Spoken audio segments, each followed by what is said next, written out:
자, 이번에 배울 내용은 이항분포하고 정규분포 관련된 관계와 관련된 건데요. 자, 첫 번째 보시면 이항분포와 정규분포의 관계인데요.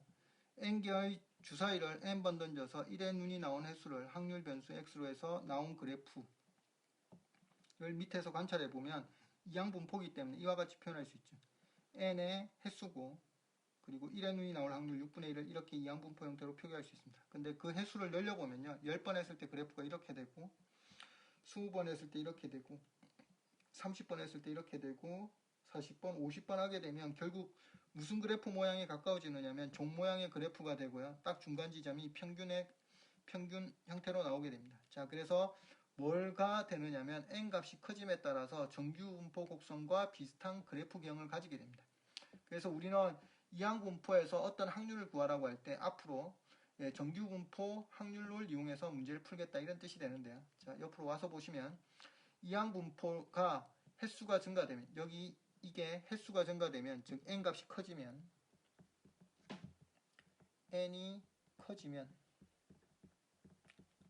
무슨 그래프 모양을 지니게 되느냐면 정규분포 형태를 지니게 됩니다. 그래서 정규분포 곡선 형태로 이용할 수 있습니다. 그래서 정규분포로 나타내면 n의 평균은 우리가 이항분포에서 평균은 뭐라고 배웠습니까? NP라고 배웠죠. 자, 그래서 여기 한번 써놓고 가도록 하겠습니다. EX가 정규분포에서는 이항분포에서는 NP였고 그리고 표준 편차가 뭐였느냐면 루트 NPQ였습니다. Q는 1-P 즉 일어나지 않을 확률에 의미했습니다. 자, 그래서 이 평균과 표준 편차를 이용해서 정규분포를 나타낼 수 있습니다.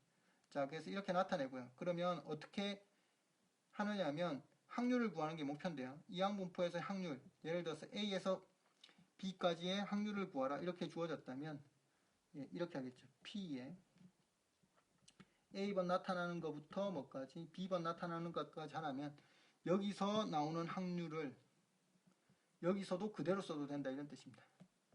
자, 그래서 여기 있던 확률을 그대로 여기서 써가지고 찾아 들어가고요. 그리고 물론 근사적인 값으로 나올 수밖에 없습니다. 왜냐하면 이거하고 이거는 다른 모양이기 때문에 그렇습니다. 그리고 이 확률을 구하는데 뭘 쓰겠다? 표준 정규분포 확률을 이용해서 표준화 작업을 해가지고 문제를 풀어주겠다 이런 뜻이죠. 그래서 이 확률을 뭐 해가지고 표준화 시켜가지고 우리가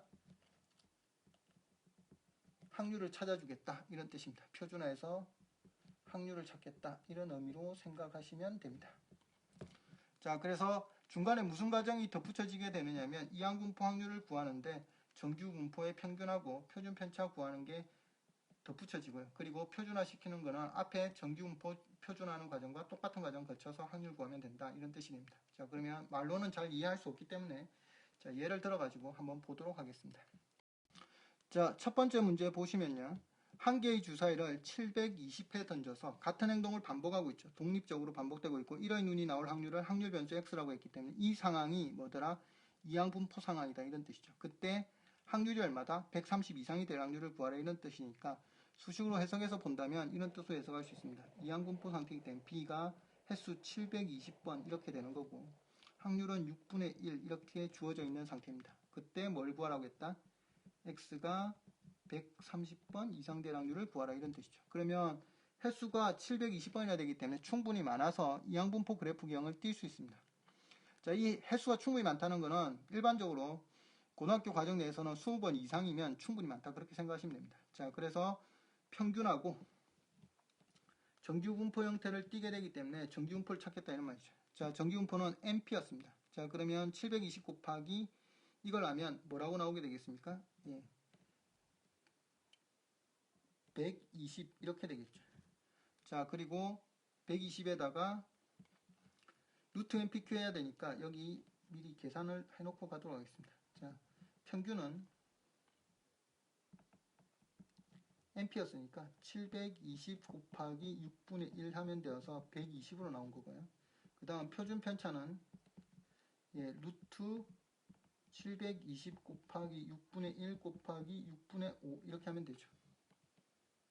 그래서 계산하게 되면 10 이렇게 나오게 됩니다. 자, 그래서 위에 올려서 정규분포 쪽에다 써주면 여기다 10의 제곱 이렇게 써주시면 되겠죠. 자, 이렇게 해주시면 되고 그때 확률은 그대로 쓰는 거죠. x가 얼마다? 130이다. 이렇게 주어진 거죠. 자, 그러면 우리는 뭘 해주면 된다? 표준화 시켜주면 된다. 이런 뜻이죠. 그럼 표준화 시켜주란 뜻은 이런 뜻으로 해석하시면 되죠. 자, z로 확률 변수를 바꿔줘라. 이런 뜻이니까 예, n은 뭐가 되고 0하고 1이 나오도록 만들어 주시고 확률 변수 z로 변환시키면 이렇게 쓸 수 있죠. 분산 10분의 130 마이너스 120 이렇게 하면 되죠. 그래서 결과적으로 이 식을 정리하면 P의 Z가 뭐가 되더라? 1보다 같거나 크다 이렇게 나오게 됩니다. 자, 그러면 그래프를 그려가지고 확률 찾아주면 된다고 말씀드렸으니까 이렇게 그려져 있는 상태입니다. 자, 그러면 여기가 0이고 여기가 1인 지점인데 우리한테 구하라고 한 확률은 이 확률을 구하라고 한 상태입니다. 자, 그러면 어떻게 해주시면 되느냐면 이 확률은 이미 알고 있죠. 위에 와보시면 0부터 1까지 확률을 의미하니까 0.3413으로 주어졌습니다. 이 값이 0.3413이죠. 그러면 우리는 무슨 확률에서 이 면적은 얼마입니까? 0.5죠. 0.5에서 뭘 빼주면 된다? 이 면적만 빼주면 되겠죠. 자, 그래서 우리가 구하는 답은 뭐가 되느냐면 0.5 빼기 0.3413 이렇게 되었다 이런 뜻이죠. 그래서 구하는 답은 0.1587이 우리 구하는 답이 되겠습니다. 자, 2번 문제도 보도록 하겠습니다. 2번 문제 보시면 한 환자에게 감기약을 투약할 때 치유될 확률이 0.6이다 이렇게 주어졌습니다. 자, 그때 150명 환자에게 감기약을 투약할 때 99명 이하로 치유될 확률을 구하라 이렇게 주어졌네요. 자, 그 말은 한 사람 한 사람이 독립시행이죠. 근데 150번 반복하는 상태이기 때문에 이걸 읽고 나서 뭐라는 걸 알아야 된다? 이항분포 상태라는 걸 이해하셔야 됩니다. 자, 그래서 뭐라고 써주셔야 되느냐면 B는 뭐가 되더라? 150에 확률이 0.6 이렇게 주어진 거고요. 99명 이하라고 했기 때문에 사람 수를 확률 변수 사용해서 99 이렇게 주어졌다 이런 뜻이죠. 그래서 횟수가 충분히 많기 때문에 뭐로 본다? 정규분포로 보겠다 이런 뜻이죠. 그럼 보기 위해서 먼저 뭘 찾아 놓으셔야 된다? 평균 n 값은 얼마다? 150 곱하기 0.6이죠.